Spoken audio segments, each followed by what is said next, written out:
Você irá ouvir mais uma reflexão de caminhar na graça. Entendemos por meio das Escrituras quem fará parte do processo de Deus, quem fará parte da nova terra, ou seja, entendemos que precisamos ter o nosso nome escrito no livro da vida. E que isso não depende de nós, é misericórdia, é a graça revelada, e ao nos submetermos a Cristo recebemos tudo isso, não porque fizemos algo, mas por causa da graça e do amor de Deus revelado em Cristo Jesus. Mas quem ficará de fora? Quem são as pessoas que ficarão de fora de tudo isso que Deus tem planejado? Nós precisamos entender isso e compreender para não caminharmos segundo essa maneira de pensar, segundo essa forma de viver. E assim possamos andar na vontade de Deus. Buscar o conhecimento de nosso Deus é fundamental. É extremamente importante para as nossas vidas, pois quando colocamos o coração em buscar, ou seja, de todo o coração fazemos isso, nós conheceremos ao nosso Deus e a sua vontade, pois Ele se revelará a nós por meio das Escrituras e do nosso processo de crescimento e amadurecimento. Mas e quem ficará de fora? De maneira que possamos não só fugir de tais atitudes, desta maneira de pensar, mas também ser luz na vida das pessoas para que elas possam conhecer a Deus. Lá em Apocalipse 21, do versículo 6 ao 8, diz assim: Disse-me ainda, tudo está feito. Eu sou o Alfa e o Ômega, o princípio e o fim. Eu, a quem tem sede, darei de graça da fonte da água da vida. O vencedor herdará estas coisas e eu serei Deus e ele me será filho. Quanto, porém, aos covardes, aos incrédulos, aos abomináveis, aos assassinos, aos impuros, aos feiticeiros, aos idólatras e a todos os mentirosos, a parte que lhes cabe será no lago que arde com fogo e enxofre, a saber, a segunda morte. Não desfrutamos disto quando a nossa vida se traduz nessas atitudes.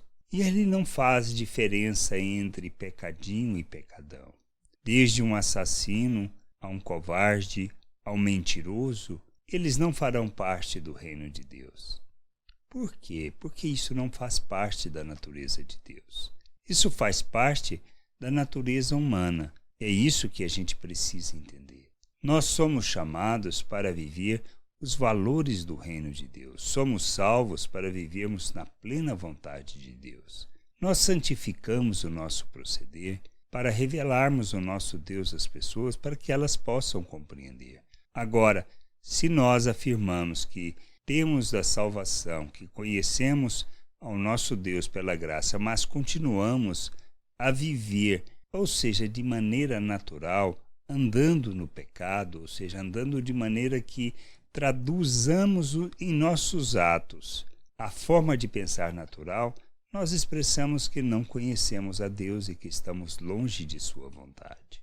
Nós precisamos entender que nada disso pode fazer parte das nossas vidas.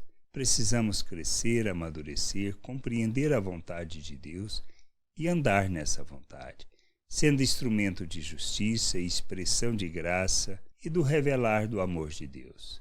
Precisamos conhecer da sua vontade e compreender do seu querer, de maneira que a gente cresça, amadureça e que possamos compreender Deus, compreender sua vontade e andar nessa vontade. Pois se buscamos de todo o coração o conhecimento de Deus, ele se revela e ele nos conduz nessa jornada de amadurecimento, de crescimento e de conhecimento da vontade de Deus. Que a gente possa crescer, amadurecer, compreender a vontade de Deus e andar nessa vontade. Nós precisamos ser instrumento de justiça, expressão de graça, expressão dos valores eternos do reino de Deus, andando segundo as virtudes de nosso Deus, para que o mundo possa conhecê-lo e assim fugir da segunda morte, por se submeterem a Deus. Agora, se nós nos mostramos somente como religiosos, como hipócritas religiosos,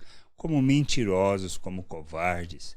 Nós agimos de forma revelando toda a impureza, toda a promiscuidade. Nós não expressamos Deus, nós não revelamos a salvação de nosso Deus. Não adianta as nossas palavras, pois nossas atitudes precisam ser confirmadas através das nossas palavras, e as nossas palavras devem ser confirmadas por nossas atitudes. Não existe outra maneira de revelarmos o reino de Deus, de levarmos a salvação de nosso Deus, que não santificando o nosso proceder. Por isso, precisamos ser luz, e sermos luz implica em vivermos neste mundo segundo a vontade de Deus, andando na verdade, praticando obras de justiça que expressam e revelam o Senhor ao mundo. Que a gente entenda, compreenda e que a gente possa crescer, amadurecer e buscar o conhecimento de Deus. Graça e paz sobre a tua vida. Amém. Não deixe de ouvir outras reflexões de caminhar na graça no agregador de podcast de sua preferência. Procure por Caminhar na Graça.